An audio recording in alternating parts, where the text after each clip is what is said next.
What's up, guys? Welcome back to Chiefs Chat. Today we're doing the Chiefs versus Chargers game recap.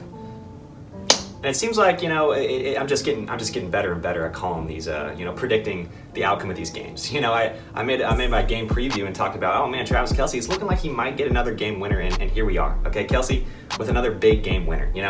I can't necessarily say that I was entirely expecting it. I was hoping for it, and that's exactly what we got. Okay, Kelce just coming through again with another big play.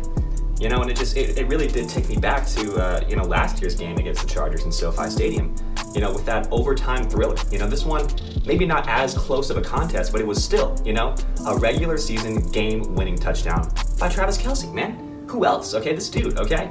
I mean, he's as resilient as they come, and this is why Travis Kelce is the best in the game. Okay, you got Derwin James, one of the best safeties, if not the best safety in the NFL, okay? And his assignment is to block you, guard you every single play.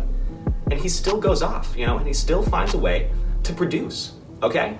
And Travis Kelce, when the game's on the line, he's there. And, it's crazy to me. At some point, it's like, this is the one guy you need to stop at what point are teams going to start to figure out that this is the guy you need to slow down? At what point are teams going to figure out this is what we need to do to slow him down? It's just never going to happen because Kelce, he's a true professional. He just knows everything about the defense he's going up against. He studies, you can tell. He's just a smart player. And he showed it in this game against the Chargers, going crazy and making the game-winning touchdown, Can't ask for a better performance from your tight end, and it's not a performance that most teams can rely on from their tight end. It's just Travis Kelce, he's a generational talent. Okay, but other than that, let's talk about Isaiah Pacheco. A huge game for him. We finally see some production from one of our running backs. Unfortunately, Clyde Edwards-Helaire did come out of the game, with an injury. But Isaiah Pacheco, man, over 100 rushing yards. That's something we haven't seen from a Chiefs running back since early last season. Which is kind of crazy to think about. But, Isaiah Pacheco getting it done. 15 carries and had over 100 yards. That's a great production from Isaiah Pacheco. I mean, you can't ask for much better from your running back. Isaiah Pacheco, he's looking like our guy moving forward, Clyde Edwards-Helaire, yes, he's a solid back.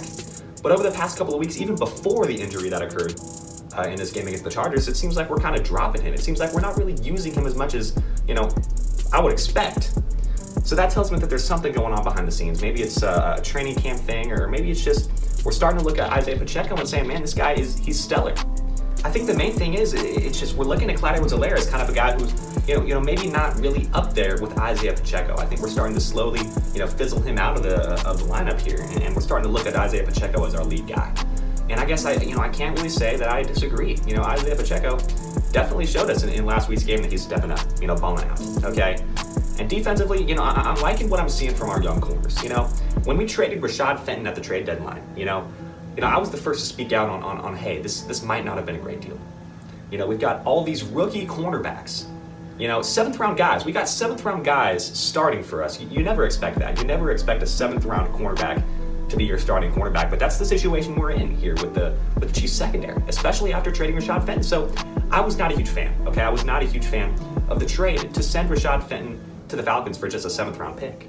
But that's what we did, okay? And now we're, expecting these 7th round guys, that we picked up in this draft, in this last year's draft, to step up and become starters, which is not something that you would necessarily expect from a 7th round rookie. But I've been pleasantly surprised. Justin Herbert, we all know is a great quarterback.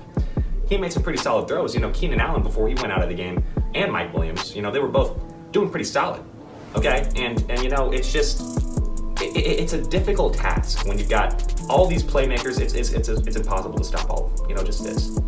So, but overall, what I saw from those 7th round rookies was pretty good stuff, And of course, Trent McDuffie, the 1st round guy coming in, boom, fantastic. He's been great since he came back. I'm looking forward to see, if he can continue his development. And also L'Jarius Sneed, we all know he's a guy who can just step up for us. Definitely our lead corner, a guy who we're starting to use more on the outside, which is what I like. I've always felt like, when we're facing these big-time receivers, it seems like we cannot get a stop. And I feel like L'Jarius Sneed is the guy who maybe can, provide that, that good defense that we need against these top receivers. So I'm glad that we're starting to use him on the outside a little bit more. But man, other than that, it was a solid game. Chiefs, we're just going out there doing our thing. Okay, winning games, good team, close game. I got my money on Patrick Mahomes and the Chiefs. So, thank you guys so much for watching. I'll see you guys in the next Chiefs chat. Peace out.